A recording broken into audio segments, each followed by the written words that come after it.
झारखंड में एक बार फिर अबुआ सरकार, एक ही नारा, हेमंत दोबारा। ये जो नारा चला था, इस नारा ने कटोगे तो बटोगे, एक रहेंगे तो सेफ रहेंगे, तमाम नारों को ध्वस्त कर दिया। हेमंत सोरेन के चेहरे पर लड़ा गया चुनाव। गठबंधन ने पूरी ताकत से लड़ा और गठबंधन पूरी ताकत से अपनी जगह आज वजूद को स्थापित हो चुका है। झारखंड की जनता ने जनादेश सुना दिया है।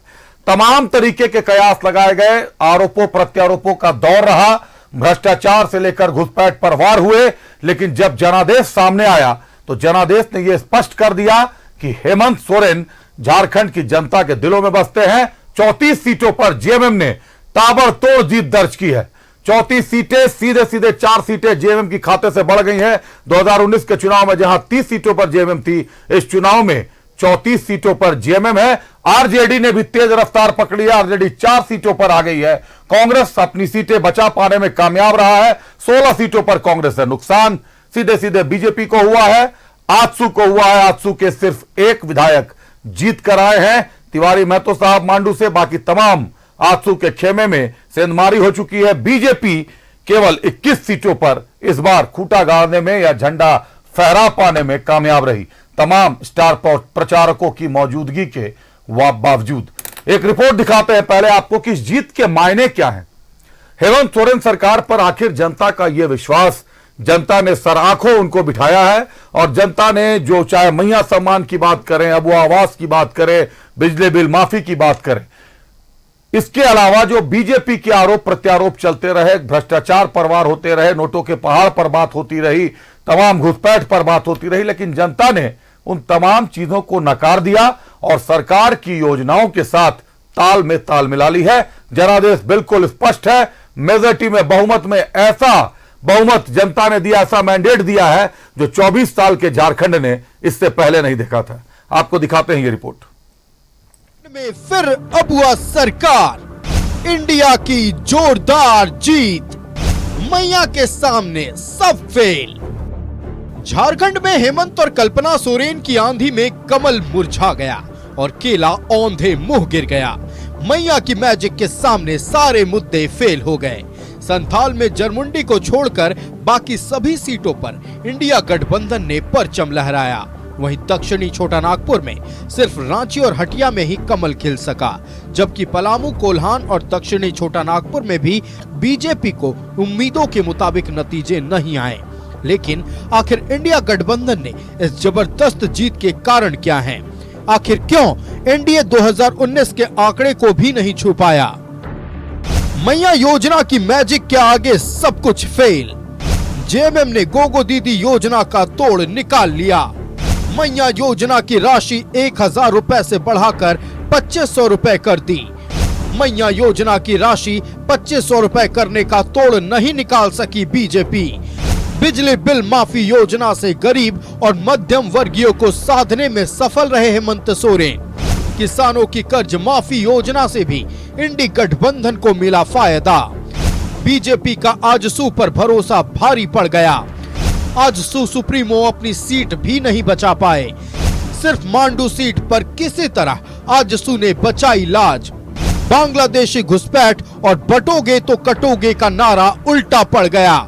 एनडीए के खिलाफ मुस्लिम एकजुट हो गए, लेकिन हिंदू बट गए। 10 से ज्यादा सीटों पर जेएलकेएम ने एनडीए के वोट में सेंधमारी की। बीजेपी के दिग्गजों ने जोर नहीं लगाया होता तो एनडीए की सीटें और कम होती। बीजेपी के स्थानीय नेताओं का प्रभाव नहीं दिखा। बैठ के आपस में निर्णय होगा, पार्टी निर्णय करेगी, पार्टी बैठेगी, विवेचना करेगी भाई क्यों ऐसा हुआ है। हेमंत सोरेन और कल्पना सोरेन ने ताबड़तोड़ चुनावी सभा की, लेकिन बीजेपी के स्थानीय नेता मतदाताओं में प्रभाव नहीं छोड़ पाए। बीजेपी को जो सीटें मिली वो भी बीजेपी के दिग्गज नेताओं के अग्रेसिव प्रचार से, नहीं तो एनडीए की हालत और खराब हो सकती थी। Bureau report, news 11 Bharat. तमाम रिपोर्ट्स आपने देखे, आंकड़े आपके सामने हैं। स्वागत करते हैं अपने अतिथियों का। हमारे साथ भाजपा से प्रदेश प्रवक्ता प्रतुल सहदेव जी हैं। प्रतुल जी, स्वागत है आपका। हमारे साथ कांग्रेस से ऋषिकेश सिंह साहब हैं। ऋषिकेश जी, स्वागत है आपका। ऋषिकेश प्रदेश प्रवक्ता भी है। साथ ही साथ आपको बता दूं कि इस चुनाव में ऋषिकेश प्रदेश चुनाव समन्वयक भी थे। गठबंधन दल के वो तमाम स्टार प्रचारक जो झारखंड आए, हेलीकॉप्टर से उड़ने से लेकर उनके हेलीकॉप्टर लैंडिंग से लेकर तमाम भाषण से लेकर जितनी भी तरीके की व्यवस्था थी, कहीं ना कहीं पर्दे के पीछे ऋषिकेश सिंह थे। ऋषिकेश और अमृत दो लोग हैं कांग्रेस के जिन्होंने दिन रात मेहनत की है और आज की जीत कांग्रेस ने जिस तरीके से अपनी सीटें बचाई हैं, नहीं तो सर्वे में भी, अब ये बातें अंदरूनी है, ये बातें खुलनी नहीं चाहिए, सर्वे में भी बातें आ गई थी कि कांग्रेस 10 से 12 सीट पर मैक्सिमम जा पाएगी, लेकिन कांग्रेस अपना किला बचा पाने में कामयाब रही। शुरुआत ऋषिकेश से करते हैं। ऋषिकेश, निश्चित तौर पर 2-3 महीनों की कड़ी मेहनत, परिणाम आज आपके सामने है। जनादेश ने सराखों बिठा लिया है एनडीए गठबंधन को, झारखंड की जनता ने। अभिषेक जी, ये जीत झारखंड की जनता की जीत है, झारखंड की महिलाओं की जीत है, झारखंड के किसानों की जीत है, झारखंड के मजदूरों की जीत है, झारखंड के नौजवानों की जीत है, कांग्रेस पार्टी के एक कार्यकर्ता की जीत है, महागठबंधन दल का सभी नेता और सभी कार्यकर्ताओं की जीत है। और जनता ने ये जीत जो दी है, झारखंड की तमाम जनता को दिल से आभार और शुक्रिया व्यक्त करते हैं। साथ ही जीत के साथ हम लोग की जिम्मेदारी भी बढ़ गई है कि झारखंड की जनता का पिछले 5 वर्षों से जिस तरह से सेवा करते आए हम लोग, और जनता ने फिर हम लोग पर उम्मीद और भरोसा जताया, और उस उम्मीद और भरोसा को हम लोग आगे आने वाले 5 वर्षों तक लगातार काम करके दिखाएंगे। और झारखंड में अभिषेक जी जो चुनाव हो रहा था, हम लोग विकास के मुद्दे पर लड़ रहे थे और भारतीय जनता पार्टी के तमाम नेता फर्जी घुसपैठ, हिंदू मुसलमान, बांग्लादेश, पाकिस्तान जैसे मुद्दों पर लड़ रहे थे। उम्मीद था कि 10.5 वर्षों का केंद्र सरकार का जो योजना था उसको बता करके लड़ते, उस पर वोट मांगते। झारखंड सरकार में अगर इनको लगता था कि कोई कमी है उसको बता करके वोट मांगते, लेकिन इनके तमाम मुद्दे धराशायी हो गए। हिंदू मुसलमान का मुद्दा हो, फर्जी घुसपैठ का मुद्दा हो, पाकिस्तान का मुद्दा हो, सारा का सारा इनका जो एजेंडा था धराशायी हो गया। और झारखंड में भारतीय जनता पार्टी के जो बाहर से नफरती चिंटू आए थे उनकी भी हार हो गई, वो बैरंग वापस हो गए। उम्मीद है कि अब झारखंड की तरफ देखेंगे भी नहीं, क्योंकि झारखंड की जनता ने एक संदेश दे दिया कि झारखंड की धरती भगवान बिरसा मुंडा की धरती है, सिद्धू कानू की धरती है, नीलांबर पीताम्बर की धरती है, फूलो झानो की धरती है। ये धरती प्यार और मोहब्बत से चलेगा अभिषेक जी। इसलिए झारखंड में नफरत के बाजार में मोहब्बत का दुकान खुल गया, और इसका सारा का सारा श्रेय झारखंड की जनता को जाता है। आपने देखा होगा कि संथाल से लेकर कोल्हान तक, छोटनागपुर से लेकर पलामू प्रमंडल तक भारतीय जनता पार्टी को भारी नुकसान हुआ, और भारतीय जनता पार्टी का सुफड़ा साफ हो गया। 21 सीटों में सिमट गए। ये कहाँ 65 पार 55 पार की बात करते थे, 21 सीटों में सिमट के रह गए। और इनके बड़े बड़े नेता हार गए, नेता प्रतिपक्ष अमर बावरी हार गए, भानु प्रताप शाही जो जहरीली बात करते थे वो हार गए। कुछ लोग जो जीते, जो विकास करते थे, अपने क्षेत्र में काम करते थे, वो लोग जरूर जीते, लेकिन जितने नफरती चिंटू थे भारतीय जनता पार्टी के सभी हार गए। आदिवासी की 28 सुरक्षित सीट है अभिषेक जी, 28 में 27 सीट भारतीय जनता पार्टी हार गई। 9 सीट दलित की हैं, 9 में से 6 भारतीय जनता पार्टी हार गई। तो ये दिखाता है कि ये जीत आदिवासियों की जीत है, झारखंड के मूलवासियों की जीत है, झारखंड के एक एक जनता की जीत है। और ये जीत से हम लोग को एक भरोसा मिला, एक उम्मीद बढ़ी कि झारखंड की जनता का जिस तरह से 5 वर्षों से हम लोग काम कर रहे थे, आने वाले 5 वर्षों में और तेजी से काम करेंगे। और झारखंड के एक एक वर्ग, एक एक समुदाय, एक एक धर्म, एक एक जाति के लोगों का भरपूर ख्याल रखेंगे, योजना बनाएंगे, और योजना के साथ एक लिमिट समय में सब योजना को उतारने का काम करेंगे, जिससे झारखंड की जनता वर्षों वर्ष तक भारतीय जनता पार्टी का झारखंड से सफाया कर देगी। बरसों वर्ष तक भारतीय जनता पार्टी का सफाया कर दी। एक नया शब्द आज आपने दे दिया, नफरती चिंटू। चलिए प्रतुष यादव जी, कैसे देखते हैं झारखंड के जनादेश को? जनादेश पूरी तरीके से आज तक 24 सालों में झारखंड ने ऐसा जनादेश नहीं दिया था। इतना घमासान, चुनावी घमासान, तमाम तरीके के आरोप प्रत्यारोप, तमाम तरीके के भाषण अभिभाषण, और उसके बाद ऐसा जनादेश क्या संदेश दे रहा है? देखिए अभिषेक, सबसे पहले माननीय मुख्यमंत्री हेमंत सोरेन जी को बधाई, उनके गठबंधन के सभी सहयोगी दलों को बधाई कि उन्हें एक बड़ा मैंडेट मिला है, बड़ी जिम्मेवारी मिली। और हमें पूरी उम्मीद है कि मुख्यमंत्री जी इस मैंडेट का सम्मान करते हुए जो उन्होंने वादे किए उनको वो पूरा करेंगे। लेकिन और भारतीय जनता पार्टी एक अच्छे विपक्ष की भूमिका निभाएगी। जहां सरकार को सार्थक समर्थन देने की आवश्यकता, वहां हम सार्थक समर्थन देंगे, और सरकार को जहां उनके मैनिफेस्टो के वादे याद दिलाने की ज़रूरत होगी वो भी हम करेंगे। पिछले 5 वर्षों में जो इन्होंने मैनिफेस्टो के वादे पूरे नहीं किए थे, उनसे वो मुझे पूरी उम्मीद है कि मुख्यमंत्री जी 5 वर्ष का एक लंबा अंतराल होता है जब आप सत्ता में रहते हैं और ऐसा प्रतीत होता है कि आप बाहर जाने वाले, फिर आपकी बड़ी पैमाने पर वापसी होती है तो बहुत कुछ सीखने को मिलता है। तो हमें पूरी उम्मीद है इस सरकार ने सीखा होगा और ये अपने मैनिफेस्टो में जो इन्होंने बड़े बड़े वायदे किए थे उनको हम ये पूरा इनको हमेशा याद दिलाते रहेंगे और इसको इम्प्लीमेंट करने की कोशिश कराएंगे। देखिए, और ये मैंडेट जो है, इसके साथ ही महाराष्ट्र में हमें प्रचंड मैंडेट मिला। उस मैंडेट के लिए भी आभार जनता का, महाराष्ट्र की जनता का। मुझे लगता है महाराष्ट्र के इतिहास में इतना बड़ा मैंडेट कभी किसी को नहीं मिला। जैसे झारखंड में किसी गठबंधन को इतना बड़ा मैंडेट नहीं मिला, महाराष्ट्र में ठीक वैसी उलट स्थिति थी। वहाँ पे हमारे जो गठबंधन था उसको बड़ा मैंडेट मिला, उसके लिए भी महाराष्ट्र की जनता का आभार। और सबसे पहले हम झारखंड की उन जनता का आभार करना चाहेंगे जिन्होंने हमें समर्थन दिया, हमें वोट दिया, और जिन्होंने हमें वोट नहीं दिया उनकी जिन कमियों पर, मतलब जिन्हें कमी लगा और जिनकी उम्मीदों पर हम खरा नहीं उतर पाए, वो हम अपना चेकलिस्ट करेंगे और वो खरा उतरने की अगली बार कोशिश करेंगे। लेकिन यही कहते हैं, संघर्ष हम लोगों ने सीखा है और बड़े बड़े वादे नहीं करते। देखिए, जब आप जीतते हैं तो आपको हम्बल हो जाना चाहिए और आप जैसे शब्दों का प्रयोग करते हैं ये साफ दिखाता है कि सत्ता का गुरूर साहब आपने जीता नहीं कि आपके सर पे चढ़ गया। ये पिछले 5 वर्षों में जो झारखंड की दुर्गति हुई थी, अब उम्मीद करते हैं मुख्यमंत्री हेमंत सोरेन जी इस बार ऐसा नहीं करेंगे और झारखंड को एक विकास की लंबी लकीर खींचेंगे। मैंने पहले भी कहा कि जहां भी सार्थक सहयोग की आवश्यकता होगी हम वो अवश्य करेंगे। और जहां एक वॉचडॉग बनकर, कहते हैं ना डेमोक्रेटिक सिस्टम में सुप्रीम कोर्ट को वॉचडॉग कहते हैं, उसी तरीके से विपक्ष एक वॉचडॉग बनकर रहेगा और सरकार की सारी कमियों को पॉइंट आउट करता रहा। लेकिन फिर से मैं कहूँगा, मुख्यमंत्री हेमंत सोरेन, उनके तमाम सहयोगियों को इस बड़े जीत के लिए बधाई।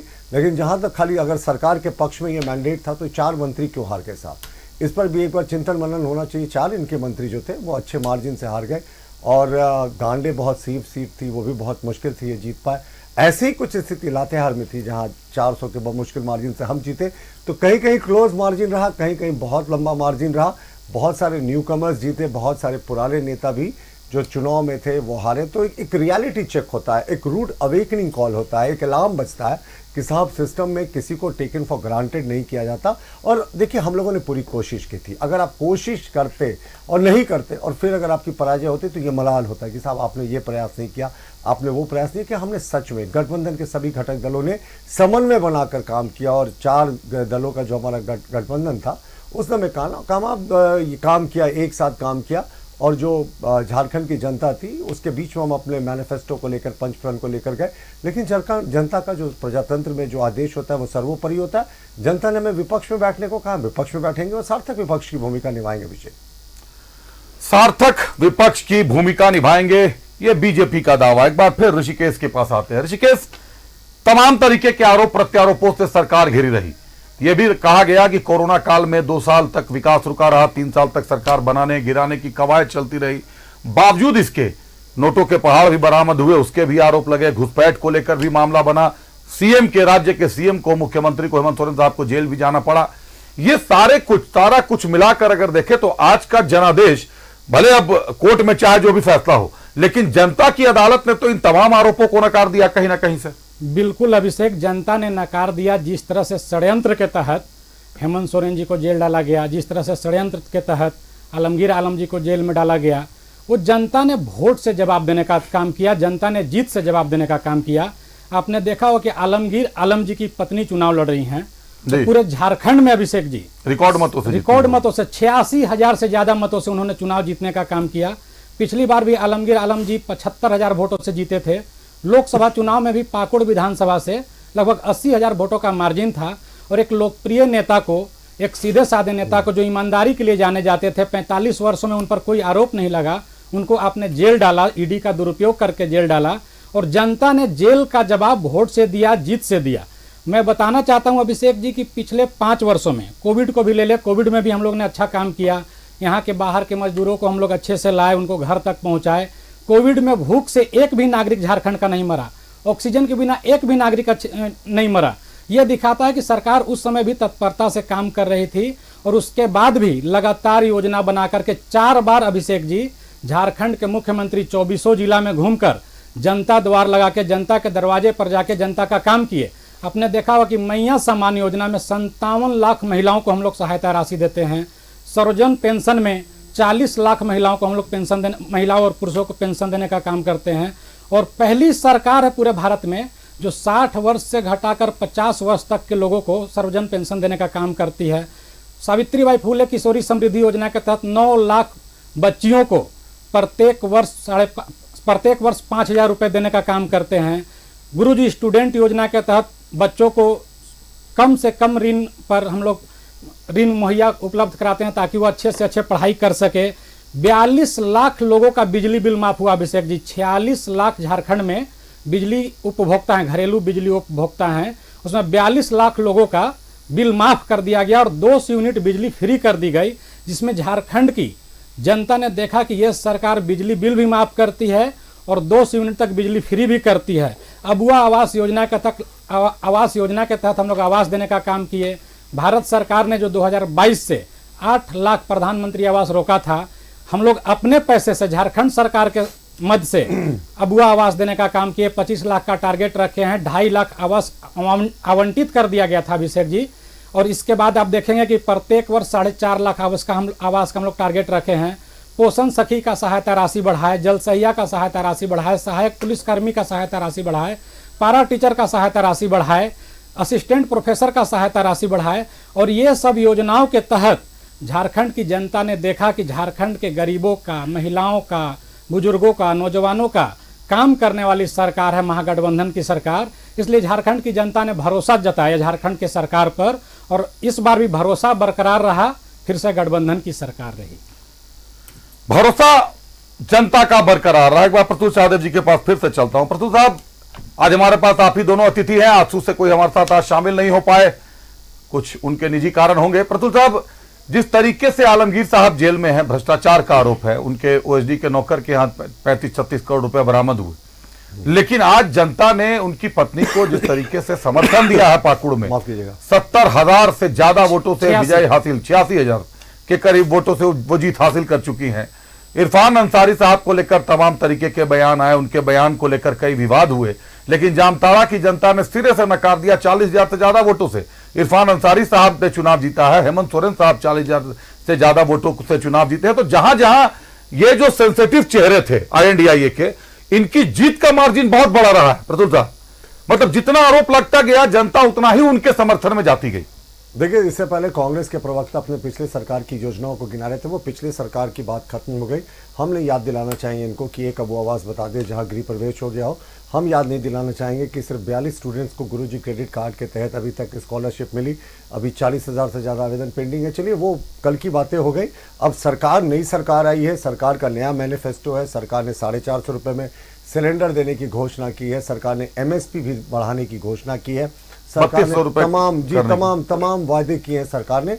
तो अब उन पर चर्चा हो जाए, क्योंकि ये पुराने जो बातें थी ना, वो पुरानी सरकार के साथ समाप्त हो गई। सरकार इन योजनाओं को भी आगे जारी रख सकती है, लेकिन मूलतः ये सरकार जिसने अब इस मैनिफेस्टो के आधार पर चुनाव लड़ा, वो दूसरी बात कि कुछ मैनिफेस्टो 2 घंटे पहले चुनाव प्रचार के समाप्त होने से पहले जेएमयू ने रिलीज़ किया। कांग्रेस ने तो साइलेंस जोन में किया। पर चलिए, वो सब पुरानी बातें हो गई। अब इनका जो मैनिफेस्टो है, इसी के आधार पर चुनाव होगा। और अभी अभिषेक, आप मार्जिन की बात कर रहे थे कि इतने मार्जिन से जीत गए लोग, जो लोग जेल में बंद थे या जो लोग जेल में आ गए। देखिए, जो क्रिमिनल केसेस होते हैं, क्रिमिनल ऑफेंसेस होते हैं, उनको इलेक्टोरल पॉलिटिक्स से आप जोड़कर कैसे देख सकते हैं? आप बहुत पॉपुलर लीडर हो सकते हैं, लेकिन अगर आपने करप्ट प्रैक्टिसेस किया है तो कानून का डंडा आप पर चलता ही है। आपको याद होगा, इंदिरा गांधी बहुत पॉपुलर प्राइम मिनिस्टर्स में थी, बहुत पॉपुलर। मैं इस लिहाज से भी कह रहा हूँ कि बड़े मैंडेट से जीत कर आती थी वो। उसके बावजूद उनको 1975 में इलाहाबाद हाईकोर्ट ने, जस्टिस श्रीवास्तव ने उनको करप्ट प्रैक्टिसेस का दोषी माना था कि उन्होंने गलत तरीके से जो सिस्टम था उसका दुरुपयोग करके चुनाव जीता था। और उसके बाद उनकी जो सदस्यता थी वो खारिज कर दी थी। उसके बाद वो इमरजेंसी देश में लगा। तो जो एक बहुत पॉपुलर लीडर होता है और करप्शन, ये दोनों अलग अलग चीज़ें होती हैं। अब हेमंत सोरेन साहब का ट्रायल भी नहीं शुरू हुआ, तो इस पर कोई टिप्पणी करने का औचित्य नहीं है। अभी उनको बेल मिला है, ट्रायल शुरू होने दीजिए। अगर वो कोर्ट ने उनको फ्री कर दिया तो इसमें फिर किसी को क्या आपत्ति। आलमगीर आलम साहब को सुप्रीम कोर्ट तक गए, उनको अभी तक बेल नहीं हुई। तो जनता की जो अदालत में पॉपुलर, ठीक है, जनता ने आपको वोट दिया, आपको जिता दिया, लेकिन जो क्रिमिनल ऑफेंसेस है, मैंने स्वर्गीय इंदिरा गांधी जी का आपको एग्जाम्पल देकर बताया कि कैसे करप्ट प्रैक्टिसेस और पॉपुलैरिटी दो अलग अलग चीज़ें होती है। तो दोनों का अलग अलग पैमाना होता है। मैं फिर से कह रहा हूँ, ये सरकार की पहली शाम है और सरकार अब जो शपथ लेगी उसके बाद हम भी मौका देते हैं सरकार पर हम भी एक लीन पीरियड देते हैं कि साहब सरकार अपनी योजनाओं को इंप्लीमेंट करे, झारखंड के हित में काम करे।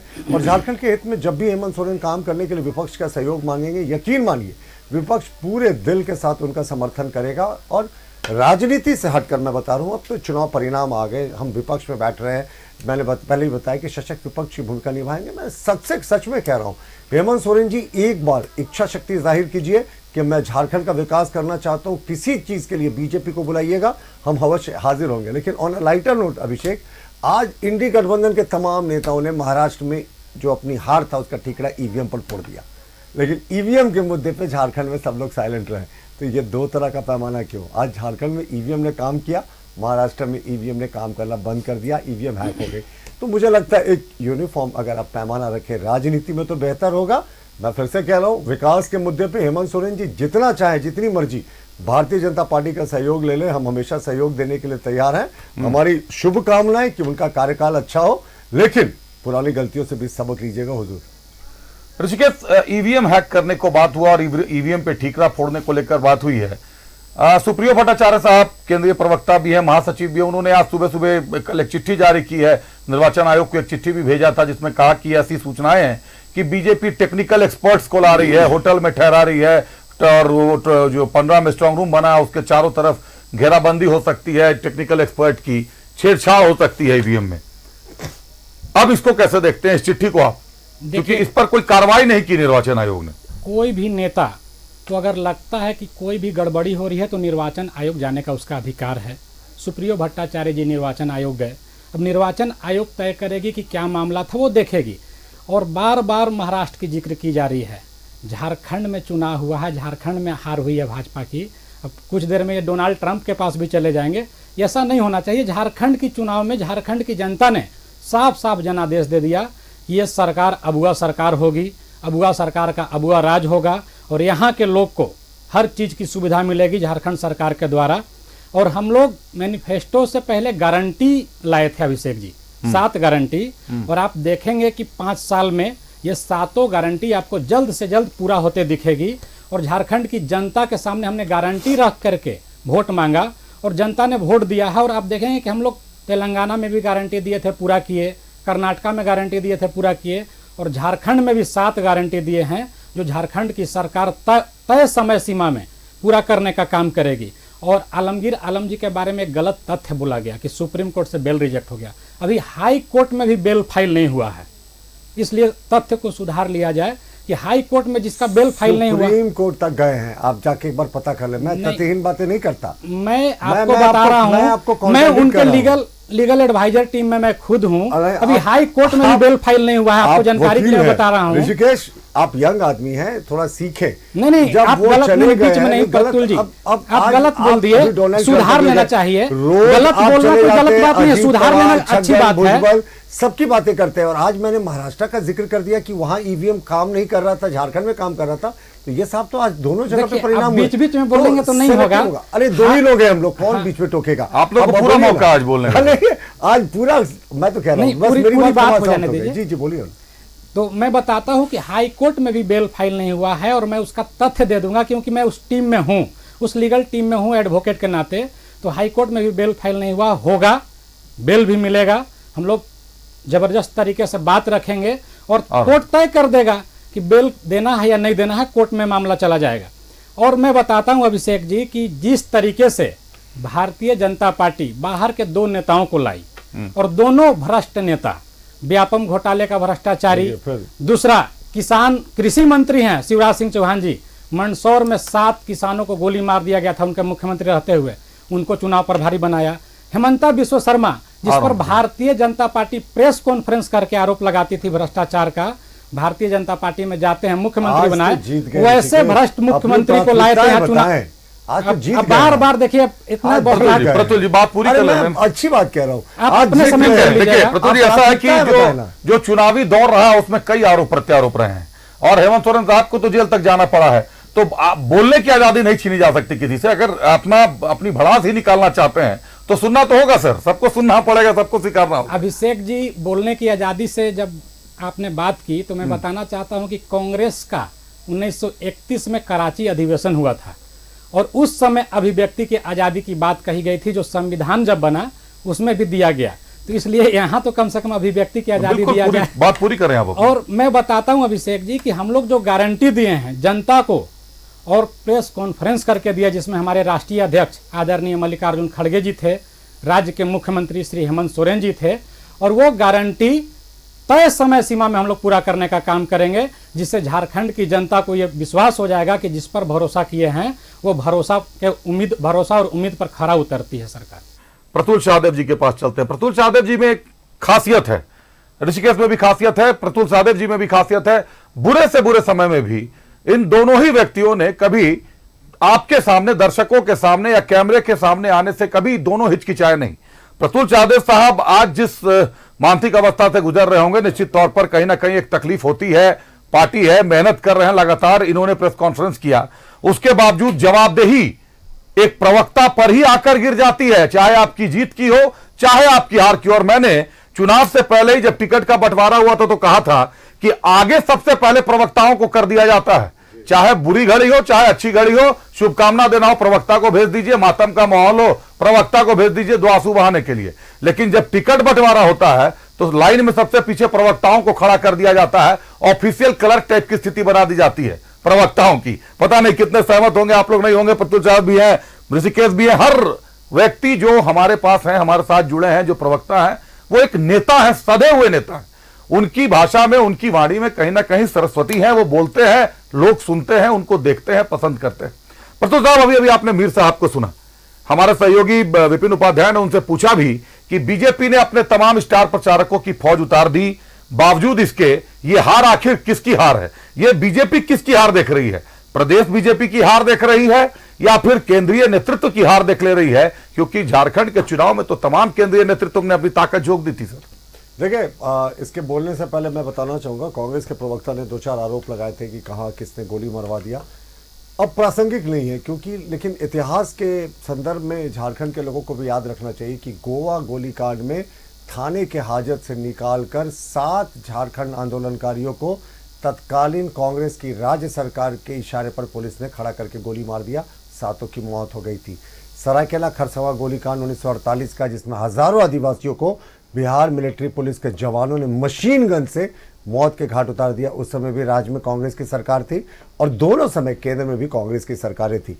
और इन्होंने जो कहा शिवराज जी के बारे में, आरोप लगाया भ्रष्टाचार का हेमंता जी के बारे में, तो शिवराज जी के बारे में व्यापम घोटाले में तो सुप्रीम कोर्ट की फाइंडिंग है कि इन्होंने सबसे पहले जो वहाँ की जो भ्रष्टाचार निरोधक संस्था है उससे जांच के आदेश दिए थे, इसलिए ऐसा लगता नहीं कि इसमें इनका हाथ होगा। और हेमंत विश्व शर्मा जी के बारे में जो ये कहते हैं, तो इनके समय तो काफ़ी लंबे समय तक हेमंत विश्व शर्मा जी काफ़ी कांग्रेस में उस समय थे, उस समय पाक साहब थे साहब, लेकिन अब इनको सब दिखेगा। और दूसरी बात, हेमंत विश्व शर्मा जी को जब तक कोई अदालत दोषी नहीं मानती है या उन पर कोई चार्जशीट नहीं होते, किसी को आरोपी कहना गलत होगा। अगर आरोपी ही कह रहे तो उसी परिप्रेक्ष्य में नेशनल हेराल्ड केस में राहुल जी और सोनिया जी, मैं जी शब्दों का प्रयोग करता हूँ, तो राहुल जी और सोनिया जी दोनों बेल पर हैं। उस समय कांग्रेस के तमाम प्रदेशों के मुख्यमंत्री, नेता प्रतिपक्ष, मंत्री, विधायक सबों ने साथ मार्च किया था सोनिया जी और राहुल जी के जो कोर्ट में, जब वो बेल लेने जा रहे थे। पता नहीं वो अदालत में प्रेशर क्रिएट करने की कोशिश थी या क्या थी। देखिए, अब हार की बात कर रहे हैं। हार की जो हमारी प्रदेश की इकाई बैठेगी, जो हमारे ऑब्जर्वर्स हैं वो बैठेंगे, हमारे जो प्रदेश के प्रभारी हैं वाजपेयी साहब वो बैठेंगे, चुनाव प्रभारी सब प्रभारी बैठेंगे, तब मिलकर मंथन होगा कि क्या कारणों से हार है। हार होती है अभिषेक, हार को हम स्वीकार करते हैं, जनता ने जनादेश दिया तो इसे स्वीकार करना ही है साहब। और ये भारतीय जनता पार्टी गठबंधन की हार है। हमने ज़रूर, मैं फिर से कह रहा हूँ, अगर आपने कोशिश नहीं की होती, आपने प्रयास नहीं किया होता, आपने जनता के पास पहुँचने की कोशिश नहीं की होती, आपने सारी अपनी शक्ति नहीं झोंकी होती, तो फिर एक दिल में कसक सी रह जाती कि साहब हमने प्रयास उतना नहीं किया जितना करना चाहिए था। हमने सच में प्रयास किया और कहाँ कमियां रह गई इसकी समीक्षा होगी। और जो 2 बातें जो सबसे हैं, पिछले चुनाव में हम सिर्फ 2 सीटें जीते थे आदिवासियों की 28 में, इस बार सिर्फ 1 सीट पर हमने जीत दर्ज की है। तो हमारी कहाँ चूक हो जाती है? तमाम जो वेलफेयर स्कीम्स लाए, बिरसा मुंडा जी की जन्मतिथि को हम लोगों ने शौर्य दिवस घोषित किया, अगले 150वीं जयंती को हम पूरे देश में शौर्य दिवस के रूप में मना रहे हैं। संथाली भाषा को 8वीं अनुसूची में शामिल किया। जो हमने प्रिमिटिव ट्राइब्स हैं, आदिम जनजाति, असुर, बिरहोर, पहाड़िया, उनके लिए 20,000 करोड़ से ज़्यादा की योजनाएं लेकर आए, मूर्त रूप दिया। हमने जो एकलव्य विद्यालय है, ज़्यादातर उन्हें जो आकांक्षी ज़िले हैं, जो ट्राइबल बहुल ज़िले हैं, उनमें खोलने का काम किया। लेकिन इसके बाद भी अगर झारखंड के ट्राइबल वोटर्स हम कलेक्ट नहीं कर पाए तो इसमें एक बार मंथन करने की ज़रूर आवश्यकता है। क्योंकि देखिए, आप बगल के 2 प्रदेशों की आप बात कर ले, छत्तीसगढ़ की बात कर ले, उड़ीसा में बात कर ले, वहाँ में ट्राइबल्स का अच्छा सपोर्ट मिला। दोनों प्रदेशों में ट्राइबल चीफ मिनिस्टर भी आज मौजूद हैं भारतीय जनता पार्टी के। लेकिन ये झारखंड में कैसे कम्युनिकेशन गैप हो जा रहा है, मैं एकदम हृदय से स्वीकार करता हूँ। ये कहीं ना कहीं कम्युनिकेशन गैप है, जो तमाम अच्छे कार्य करने के बाद भी कनेक्ट नहीं कर पा रहे हैं। तो इस पर ज़रूर मंथन होगा। और मैंने आपने फिर पूछा कि किसकी हार थी। हार पूरे गठबंधन की थी, हार भारतीय जनता पार्टी की थी, हार आजसू की थी, हार लोजपा की थी, हार जदयू की थी। हम संयुक्त रूप से चीज़ों की जिम्मेवारियां लेते हैं। और मैंने पहले भी हेमंत सोरेन जी और गठबंधन को शुभकामनाएं दी थी, फिर से शुभकामनाएं देता हूं कि अपने एजेंडे पर जरूर कायम रहेंगे। हमारी ऐसी उम्मीद है। बिल्कुल। और ये भी है प्रतुल साहब की जिस तरीके से लोकसभा चुनाव में 5 रिजर्व सीटें भाजपा को गंवानी पड़ी थी, कहीं ना कहीं 6 उपचुनाव हुए, उसमें सिर्फ अगर आप देखें तो रामगढ़ का उपचुनाव ही आप लोगों ने जीता था, गठबंधन ने जीता था। तो एक इशारा कहीं ना कहीं पिछले 5 सालों से आ रहा था सामने। लेकिन उसको देखने के बावजूद भी जो प्रिकॉशनेबल जो कहते हैं ग्राउंड, तमाम तरीके के बाहर के नेता आए, बड़े चेहरे आए, दिग्गज चेहरे आए, जिनसे कल्याण की उम्मीद की जा सकती है। लेकिन शायद प्रदेश कमेटी के या प्रदेश के जो बड़े नेता हैं वो ग्राउंड स्तर पर वो समन्वय स्थापित नहीं कर पाए वोटर्स के साथ। इसका लैकुना आपको इसकी लैकिंग के कारण आप लोकसभा चुनाव भी कहीं ना कहीं गंवाना पड़ा और विधानसभा चुनाव में भी सीटें कम हुई। ना केवल गैर आदिवासी सीटें भी आप देखें, आप धनबाद के क्षेत्रों को देख लें, भवनाथपुर देख लें, पलामू का जोन देख लें, वहां भी गंवाना पड़ा है कहीं ना कहीं आप लोगों को। एक पॉइंट और अभिषेक, अगर आप अनुमति दें। जी बोले सर। और जयराम महतो जी की भी पार्टी को हमारा अपना आकलन है, आपने 10 से ज्यादा सीटें दिखाई, 13-14 ऐसी सीटें थी जहां काफी वोटें हैं। मैं उस पे अभी आपके पास आने ही वाला था, ऋषिकेश के पास से लौट के, क्योंकि मुझे याद है इस पर मैंने आपसे सवाल पूछा था तो आपने कहा ये जवाब था कि कभी भी जयराम महतो हमारे साथ नहीं रहे। वो जयराम महतो का जो तेवर है वो हमेशा जेएमएम के और कांग्रेस के साथ ही उनका तेवर रहा। लेकिन डैमेज तो आज आप लोग हो गए, बीजेपी हो गई पूरी तरीके से। इस इलेक्शन का था जे फैक्टर, इस इलेक्शन का जे फैक्टर।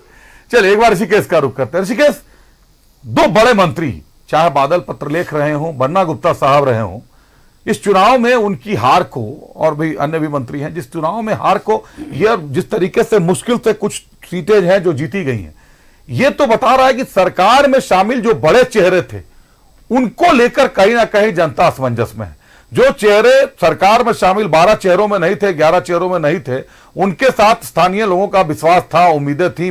मैया सम्मान योजना एक बड़ा काम कर निकल गई, क्योंकि महिलाएं जिस तरीके से घर से बाहर निकली, भले ही योजना 3 महीने पहले शुरू हुई, लेकिन कारगर रूप मैया सम्मान योजना ने धारण कर लिया। महिलाएं घर से बाहर आई, वोट दिया। और इस चुनाव की एक और खासियत रही, मैं भी दौरे पर रहा, कई जगह मैंने घूमा, तो मुझे पुरुषों ने कहा कि सर इस बार हम लोग से मत पूछिए, घर में पूछ लीजिए महिलाओं से कि वोट किसको देना है, जिसको कहेंगी उसी को वोट देंगे। क्या कारण मानते हैं? आखिर उन मंत्रियों ने भी अपने क्षेत्र में मैया सम्मान योजना उतारा होगा, उसके बाद भी जनता ने क्यों नकार दिया? अभिषेक जी, 4 मंत्री कांग्रेस कोटे के थे, जिसमें 3 मंत्री जीत गए।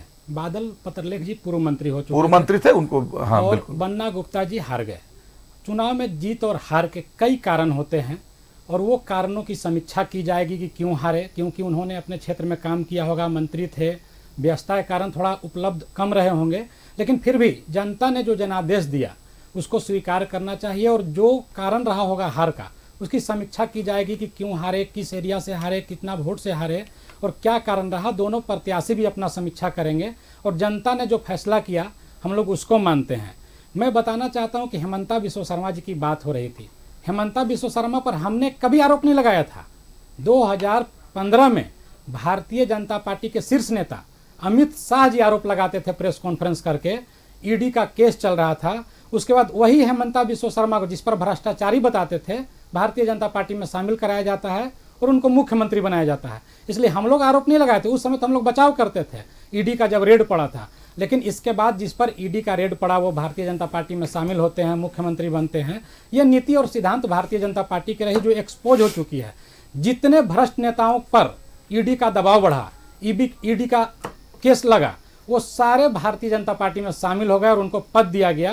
ये भारतीय जनता पार्टी की नीति, नियत और नेतृत्व की विफलता है। क्यों आप भ्रष्टाचार का आरोप लगाकर उनको अपने पार्टी में शामिल कर रहे हैं? जनता ने उसके खिलाफ भी वोट करने का काम किया। और गोली कांड की बात हो रही थी अभिषेक जी, 2014 से 2019 केंद्र में और राज्य में भारतीय जनता पार्टी की सरकार थी। खूंटी जिले में पत्थलगड़ी का आंदोलन चल रहा था।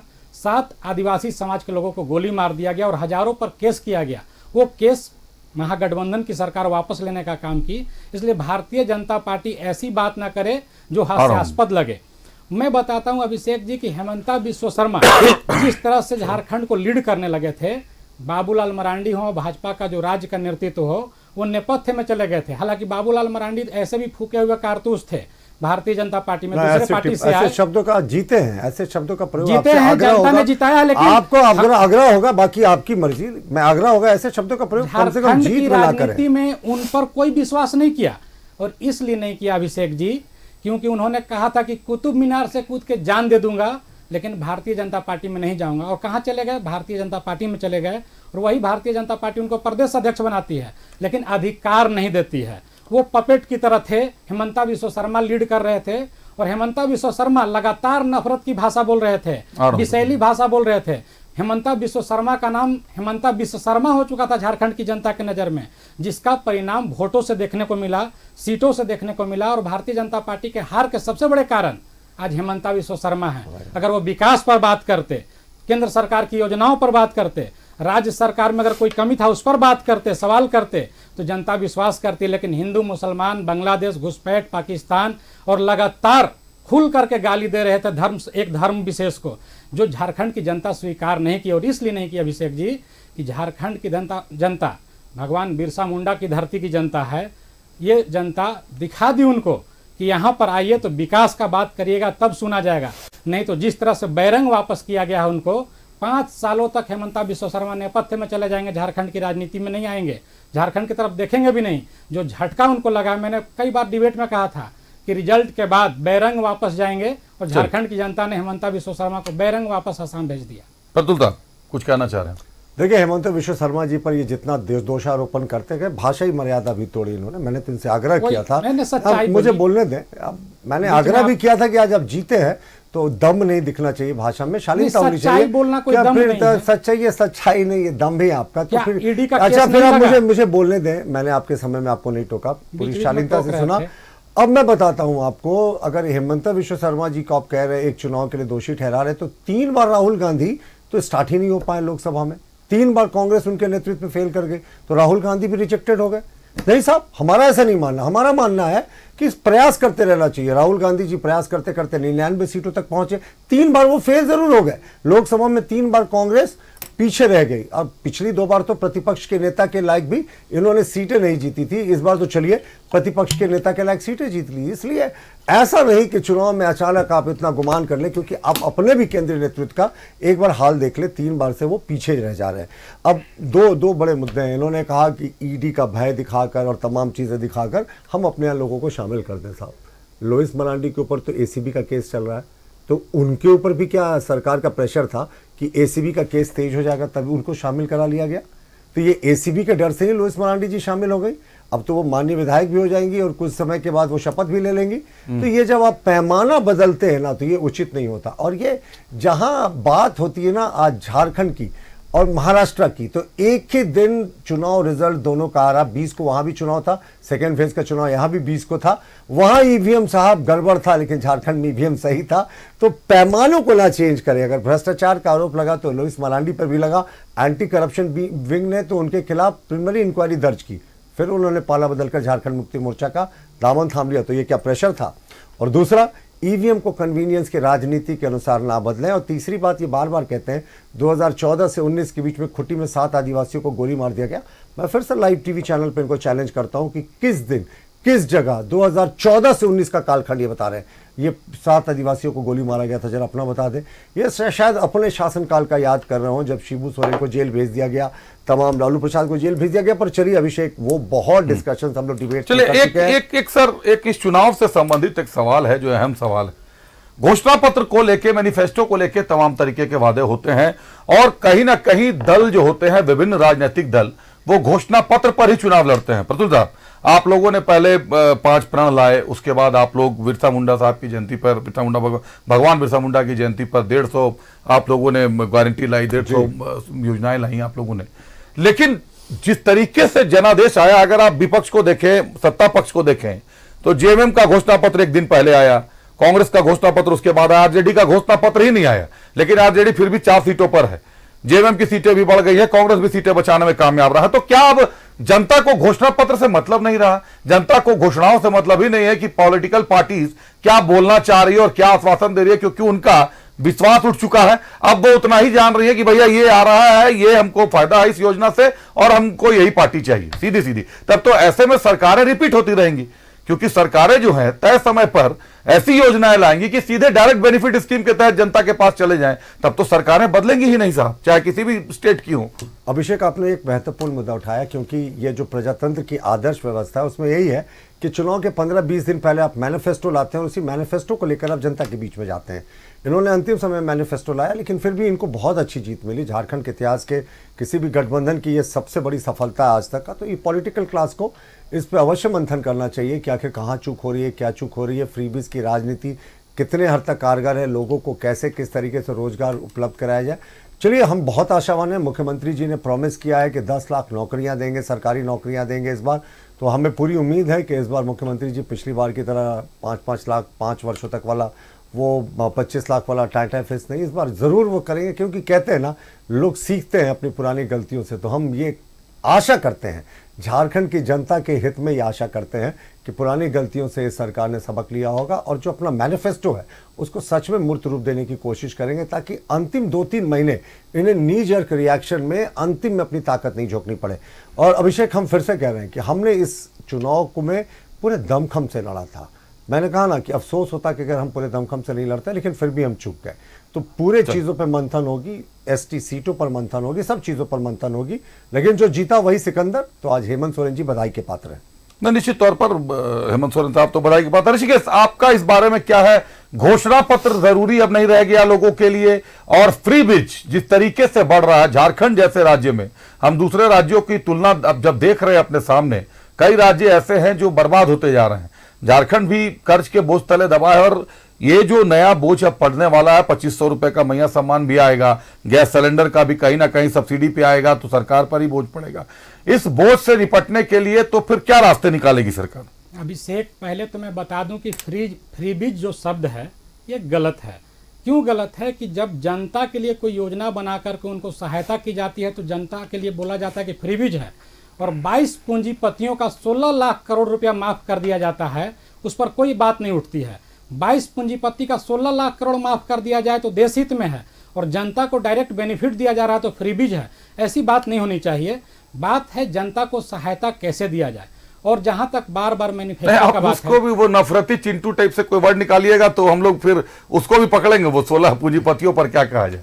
22 पूंजीपतियों। और मैं बताता हूं कि सामूहिक गारंटी लाई गई थी। महागठबंधन के सभी दल के नेता थे, लेफ्ट के नेता थे, आरजेडी के नेता थे, जेएमएम के नेता थे, कांग्रेस के राष्ट्रीय अध्यक्ष भी थे।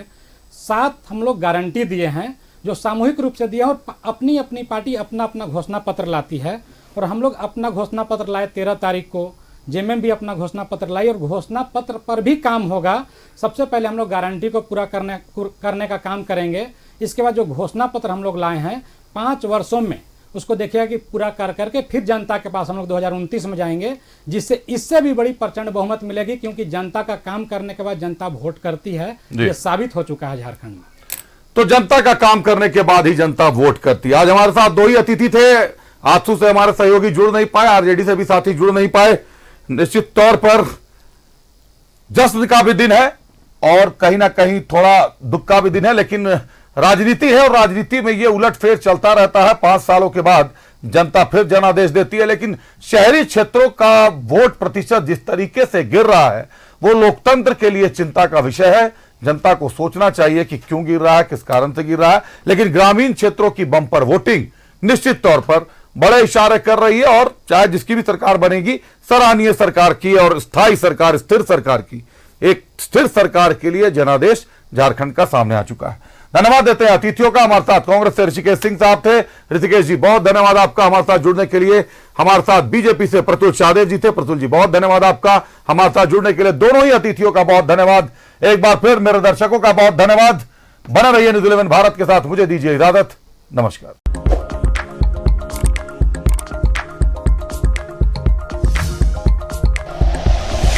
Like and share videos, subscribe करें हमारा चैनल और प्रेस करें बेल आइकॉन। News 11 भारत, सच है तो।